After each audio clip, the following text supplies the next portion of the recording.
alguns anos atrás, já aconteceram iniciativas das agências de fomento, principalmente do CNPq e outros órgãos, de estabelecer redes de pesquisa, né?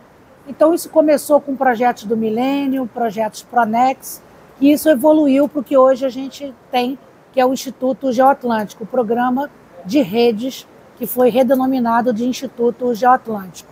Então, desde a chamada inicial de 2014, o nosso grupo de pesquisadores, que é um grupo que transcende a própria UERJ, ele tem companheiros e parceiros de pesquisa pelo Brasil e pelo exterior, nós tivemos a ideia de apresentar o Instituto Geoatlântico, que na verdade, o foco principal do Instituto Geoatlântico é estudar a geologia e os processos geológicos desde o passado longínquo até o recente, né, correlacionando o que acontece nos dois lados do Atlântico. Então, na última chamada de 2022, nós fomos agraciados com recursos da chamada do CNPq. Então, em 2014, houve uma chamada dos Institutos Nacionais de Ciência e Tecnologia, capitaneadas pelo CNPq, mas em parceria com outras agências estaduais. E na última chamada de 2022, nós representamos a nossa proposta de rede e ela foi aprovada e desde então, desde 2023, ela está em funcionamento. Quando da chamada, então, da última chamada do CNPq, o que nós fizemos foi contactar os nossos parceiros nacionais e internacionais e convidá-los a elaborar essa proposta integrada, então, de rede, formalizando ela na forma de uma proposta do nosso instituto, não é?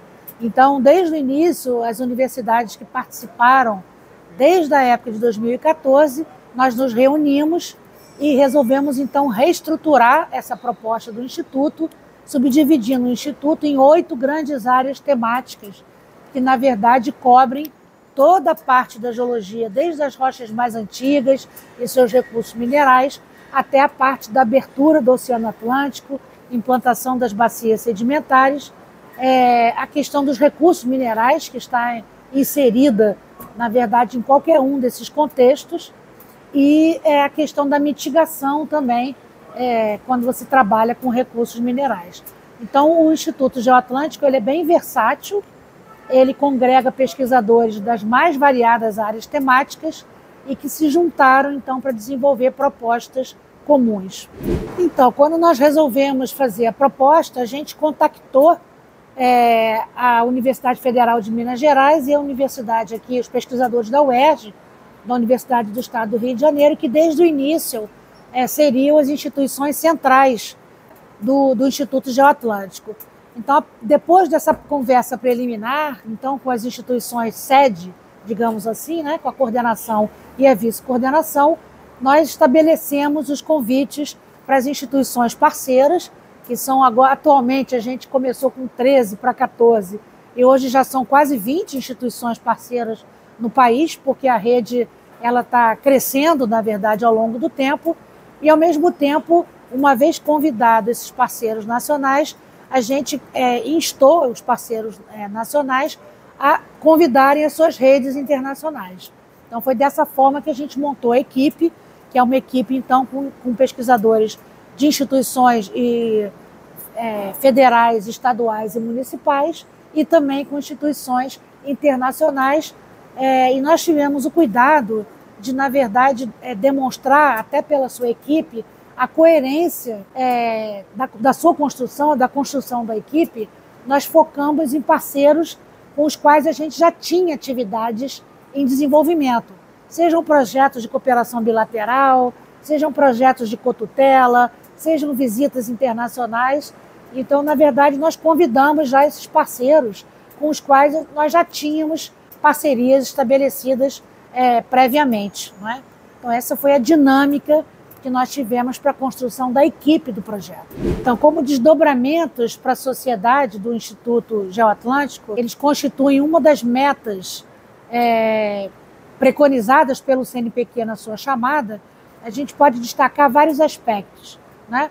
Nós temos o aspecto de potencializar a cooperação e a sinergia entre instituições já mais desenvolvidas com instituições em desenvolvimento. Então, com isso, a gente amplia a nossa capacidade de inserção de pesquisadores júniores e sêniores de instituições mais consolidadas com instituições que ainda estão em desenvolvimento. Essa é uma meta importante para a sociedade. E nós temos também um outro aspecto da aplicação para a sociedade que tem a ver com a temática do nosso instituto, que é da área de geologia, da área de geociências, é a questão dos recursos minerais. Sejam recursos minerais ligados à cadeia de óleo e gás, que estão concentrados principalmente nas bacias sedimentares offshore, do lado que estão submersas na margem continental, sejam recursos que a gente considera recursos metálicos, que são muito importantes para a transição energética, não é?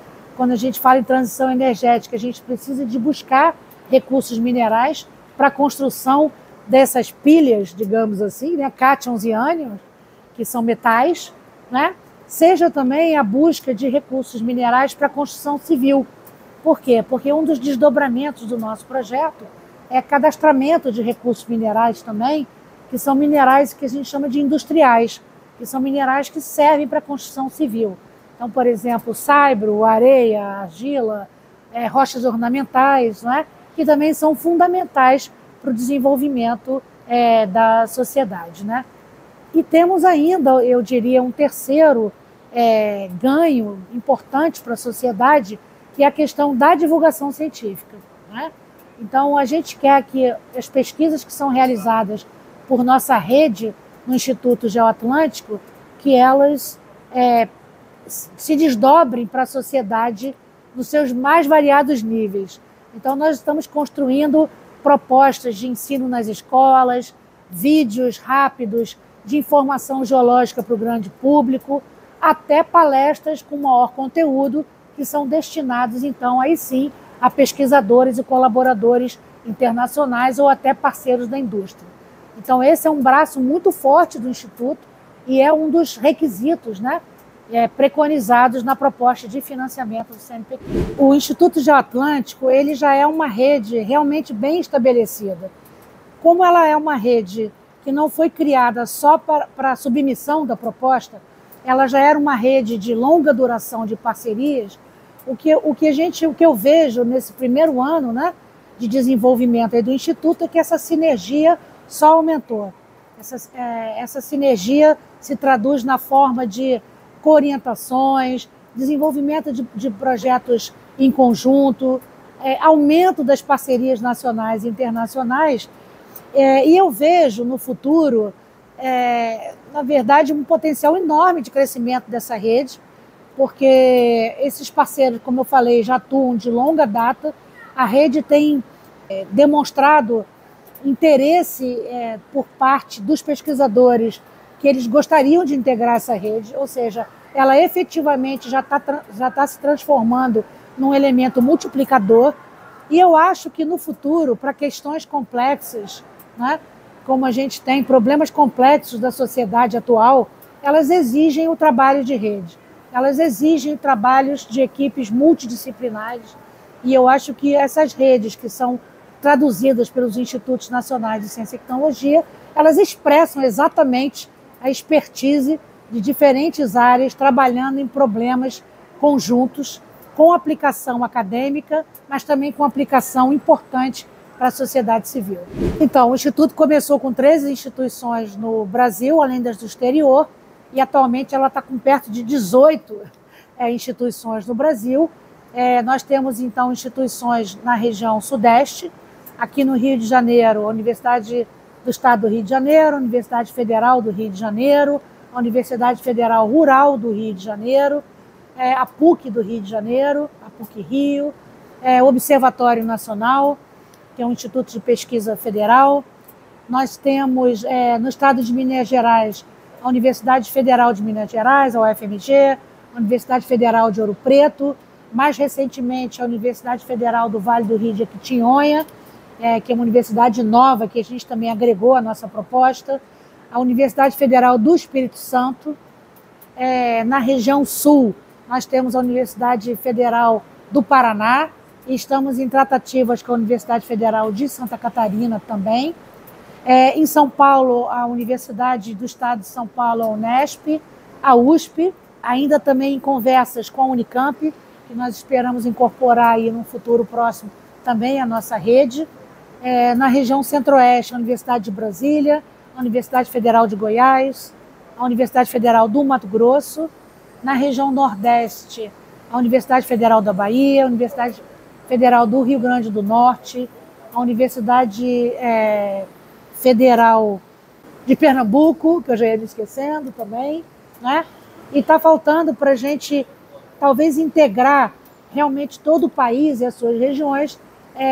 Nós convidarmos instituições da região norte do Brasil, com os quais a gente também já tem parcerias, e é uma questão de estabelecer melhor convites para que eles possam se integrar em algumas das grandes áreas temáticas da proposta.